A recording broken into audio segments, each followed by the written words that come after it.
एक मर्तबा एक खूबसूरत छोटी बच्ची रहती थी जिसका नाम था मेलेडी। वो अपनी अम्मी के साथ छोटी सी झोंपड़ी में रहती थी।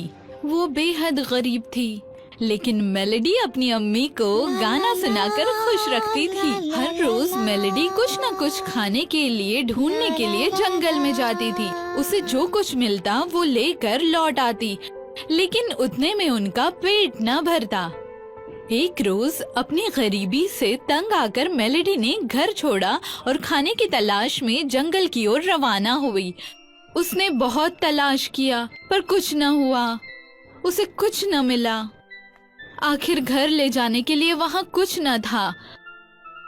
फिर वो एक बड़े पत्थर पर बैठकर रोने लगी। जब वो रो रही थी तब उसकी खूबसूरत आवाज से एक दुख भरा गीत शुरू हुआ। उसका गाना सुनकर वहाँ एक जंगल की परी उसके सामने हाजिर हो गई और कहने लगी, क्या बात है मेरी बच्ची, तुम क्यों रो रही हो और इस जंगल में तन्हा क्या कर रही हो? मैं यहाँ पर अपने लिए और अपनी अम्मी के लिए कुछ खाने के लिए ढूंढ रही हूँ। हम बेहद गरीब और भूखे हैं। मेलेडी अफसरदा होकर बोली। परेशान न हो, जंगल की परी ने कहा, और अपने पास की जादुई छड़ी से उसने पत्थरों को एक बड़े से तिलिस्मी बर्तन में तब्दील कर दिया। ये मौजिज़ा देखकर मेलेडी तो दंग ही रह गई। ये बर्तन घर ले जाओ और आगे से तुम्हारे खानदान में कोई भी कभी भूखा न रहेगा। मेरी बात का बुरा न माने, लेकिन अगर इसमें पकाने के लिए कुछ खाना ही न होगा तो इस बर्तन का क्या फायदा है भला? मेलेडी ने मायूसी से कहा, जिस पर जंगल की परी ने कहा, ये तिलिस्मी बर्तन है। जब भी तुम्हें खाने की चाहत हो तब पक जा बर्तन पक जा, यूं कहना, और जब तैयार हो जाए तब रुक जा बर्तन रुक जा, यूं कहना। हाँ। मेलेडी उस परी से तोहफा लेकर खुश हो गई और बड़े ही अदब से उसने जंगल की परी से कहा, मेरी प्यारी जंगल की परी साहिबा, मेरे पास आपका शुक्रिया अदा करने के लिए अल्फाज नहीं है। मैं इसके बदले आपके लिए क्या करूं? मुझे इसके अवज़ में कुछ नहीं चाहिए, लेकिन तुम्हारी चाहत हो तो तुम मेरे लिए रोज एक खूबसूरत गाना गा सकती हो। इससे पहले कि मेलेडी उससे कुछ और पूछती, जंगल की परी वहाँ से गायब हो गई। लेकिन जब मेलेडी उस खाली बर्तन के साथ बिना कुछ लिए घर वापस लौटी तो उसकी अम्मी बेहद अफसरदा हो गई और कहा, जब हमारे पास पकाने के लिए कुछ है ही नहीं तो इस बर्तन का क्या फायदा? मेलेडी ने वो बर्तन मेज पर रखा और सिर्फ कहा, पक जा बर्तन पक जा। कुछ भी न हुआ। मेलेडी ने परेशान होकर देखा, लेकिन उसके बाद वो बर्तन हिलने लगा, आवाज करने लगा। वो अपनी आँखों से देख रही है कि भाप निकल रही है और मलाईदार दलिया भी पक रहा है। मेलेडी की अम्मी को समझ आ गया कि ये बर्तन तो तिलिस्मी है। वो बेहद भूखी थी, इसलिए वो मलाईदार दलिया चखने से खुद को रोक न पाई और इसीलिए उसने उसमें अपनी उंगली डाल दी। वो उस दलिये के जायके से बेहद खुश हो गई और इसीलिए उसने मेलेडी की दूसरी तंबी पर ध्यान ही न दिया। रुक जा बर्तन रुक जा।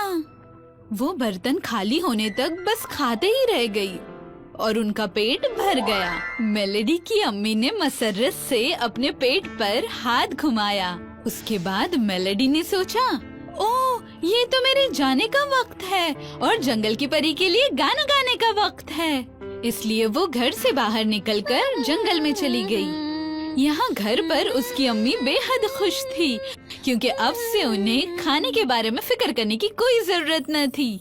उस नए बर्तन के लिए जगह बनाने की खातिर उन्होंने पुराने सारे बर्तन उठा लिए और दूर फेंक दिए। उसने वो बर्तन धोया और धीरे से रख दिया। इतना सा काम करने से उन्हें दोबारा भूख लग गई। पक जा बर्तन पक जा, उन्होंने हुक्म दिया और जल्द ही उस बर्तन में बेहद लजीज दलिया तैयार हो गया। उन्होंने बिना कोई दूसरा बर्तन लिए उसी बर्तन में खाना शुरू किया।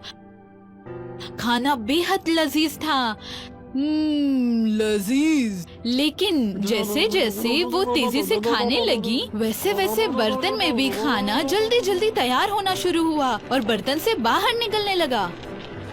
या अल्लाह, मेलेडी किस तरह से बर्तन को रोकती थी। बस बर्तन, बस। लेकिन बर्तन में खाना पकता ही चला गया। बहुत हो गया बर्तन, बहुत हो गया। लेकिन बर्तन का खाना बाहर निकलकर मेज पर फैल गया। अल्लाह, अब मैं क्या करूं? सारा दलिया जमीन पर फैल गया। मेलेडी की अम्मी बेहद डर गई। बस रुक जाओ, अब मैं क्या करूं? उसने हुक्म दिया। जल्दी उसे पता चला कि उसने बहुत बड़ी गलती कर दी है और वो वहाँ से भाग निकली। वो दलिया दरवाजे और खिड़कियों से बाहर आकर रास्ते पर फैलने लगा। झाग बनकर उनकी बड़ी लहरें बनकर गांव में फैलने लगी। तमाम गांव वाले अपनी अपनी छतों पर आ गए और मदद के लिए चिल्लाने लगे। मेलेडी ने सुना कि गांव के लोग काफी दूर से चिल्ला रहे हैं। वो जंगल छोड़कर सीधे गांव की ओर भागने लगी। उसने एक लकड़ी का काट और डंडा लिया और घर की तरफ रवाना हुई। जब वो अपने घर के करीब आई तो जोर जोर से चिल्लाने लगी, रुक जा बर्तन, रुक जा। और बर्तन को जो करना था वो उसने कर दिया। जब ये लहर निकल गई तब मेलेडी ने देखा कि तमाम लोग नीचे आ गए थे और मलाईदार दलिया उठाकर खाने लग गए थे। पूरे गांव ने दलिये का खूब लुत्फ उठाया। मौसम सरमा खत्म होने तक वो लोग खाते ही रह गए और उसके बाद उस गांव में कभी भी कोई भी भूखा न रहा।